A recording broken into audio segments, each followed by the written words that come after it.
دریافت سے انتخاب کی سیریز کے سلسلے میں ہیگل کی جمالیات، تلخیص و ترجمہ قمر جمیل، رومانی آرٹ کا دوسرا مضمون پیش خدمت ہے، سماعت فرمائیے۔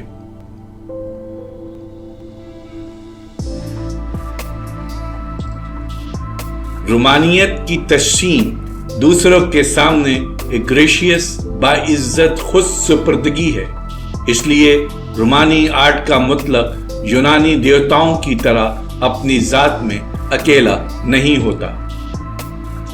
رومانی آرٹ کی لامحدود داخلیت جو دوسروں کے سامنے اپنے آپ کو پیش کرتی ہے، کسی یونانی دیوتا کی طرح اپنی ذات میں تنہا نہیں ہو سکتی۔ یہ اپنے آپ تک محدود نہیں رہتی، بلکہ اپنے آپ سے باہر آ کر دوسرے سے تعلق قائم کرتی ہے۔ یہ دوسرا بھی اس کا اپنا ہو جاتا ہے، جس میں دوبارہ وہ اپنے آپ کو پا کر اپنے آپ سے متحد بھی رہتی ہے۔ دوسرے کے ساتھ رہ کر اپنے آپ سے متحد رہنا ہی دراصل رومانی آرٹ کا سچا مافی اور سچا آئیڈیل ہے، کیونکہ یہاں دیوتاؤں کے مندر پینتھیون کی بجائے حضرت عیسیٰ علیہ السلام کی ذات ہوتی ہے۔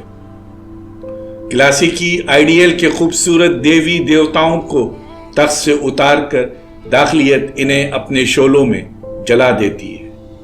مقدس ہستی اور انسانی ہستی کا مطلق اتحاد ہی سب سے بڑا آئیڈیل ہوتا ہے۔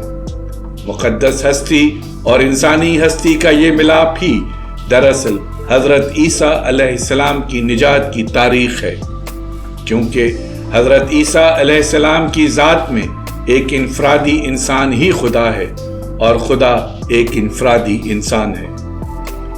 نجات کی تاریخ میں فرد کی انفرادیت کو جو اہمیت حاصل ہے وہ یہ ہے کہ ہر شخص اپنی انفرادیت ہی کے سبب خدا سے ملاپ کا ایک مخصوص ویژن رکھتا ہے، صرف امکان کی حیثیت سے نہیں بلکہ حقیقتاً، چونکہ خدا سے ملاپ ایک مخصوص فرد ہی کو حاصل ہوتا ہے۔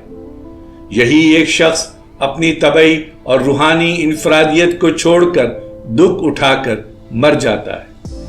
موت کے کرب سے گزر کر بھی وہ موت سے اٹھتا ہے اور خدا میں مل جاتا ہے۔ روح جو ایک فرد میں وجود پذیر ہوتی ہے، دراصل وہ بنیادی طور پر خدا سے الگ کوئی چیز نہیں ہوتی۔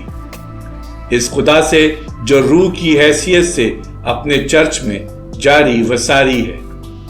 اتنے بلند مذہبی موضوع کے لیے آرٹ صرف آرٹ کی حیثیت سے کچھ زیادہ موضوع معلوم نہیں ہوتا۔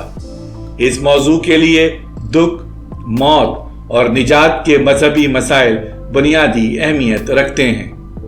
ان مسائل کا تعلق ایمان سے ہے جو ان سچائیوں کی توثیق کرتا ہے، اس ترقی یافتہ ایمان کے لیے جو اپنی سچائیوں کو ایمان کی حیثیت سے شعور کے سامنے پیش کرے۔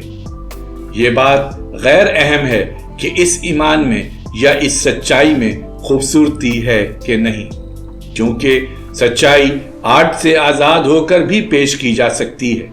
تاہم اس مذہبی مواد میں ایک عنصر ایسا ضرور ہوتا ہے جو نہ صرف آرٹ کی دسترس میں ہوتا ہے بلکہ اس کا فنکارانہ اظہار ایک حقیقی ضرورت بن جاتا ہے۔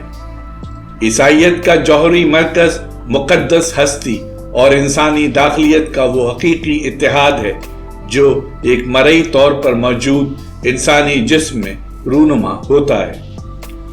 خدا کے اس ظہور کو جسے انسانی آنکھوں نے دیکھا ہو، اسے حضرت عیسیٰ علیہ السلام کی پیدائش سے لے کر ان کے خدا کے داہنے جانب پہنچنے تک کو تصویروں کے ذریعے آرٹ واضح طور پر پیش کر سکتا ہے۔